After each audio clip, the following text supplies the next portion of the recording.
Mr. Buffett, good morning. In your comments about making mistakes and errors like that, can you talk a little bit about your sell discipline when you're in a position and you feel like it's no longer good? What criteria to use when you just finally abandon it? Yeah, when I started out, the sell situation has changed over the years because when I started out, I had way more ideas than money. I mean, I would go through Moody's manual. I went through it page by page, and then I went through it again page by page. And I found stocks in there that I could understand that were selling at like 2 times earnings, even 1 times earnings. Well, when you only have $10,000, that can get a little frustrating. And if you don't like to borrow money, which I never like to borrow money, so I was always coming up with more ideas than I had money. So I had to sell whatever I liked least to buy something new that just was compelling to me. And for a long time, I was in that mode. And now our problem is we have more money than ideas. So if you look at our annual report, which is on the internet at our homepage, BerkshireHathaway.com, you'll see something in the back called the Economic Principles of Berkshire.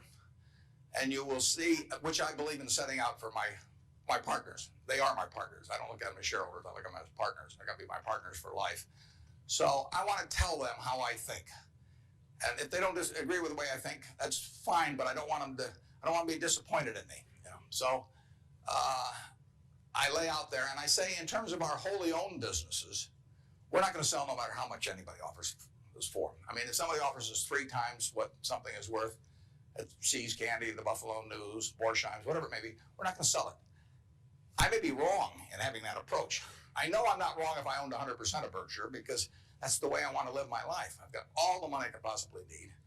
It just amounts to a change in the newspaper story on my obituary and the amount of money that the foundation has. And to break off relationships with people I like and people that have joined me because they think it's a permanent home, to do that simply because somebody waves a big check at me would be like selling one of my children because somebody waved a big check. So I won't do that. And I want to tell my partners I won't do it so that they're not disappointed in me.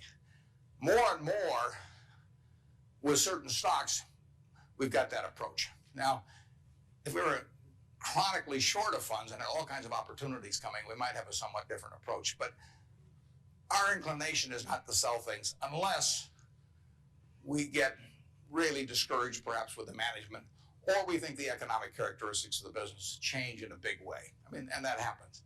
So, but we're not going to sell simply because it looks too high.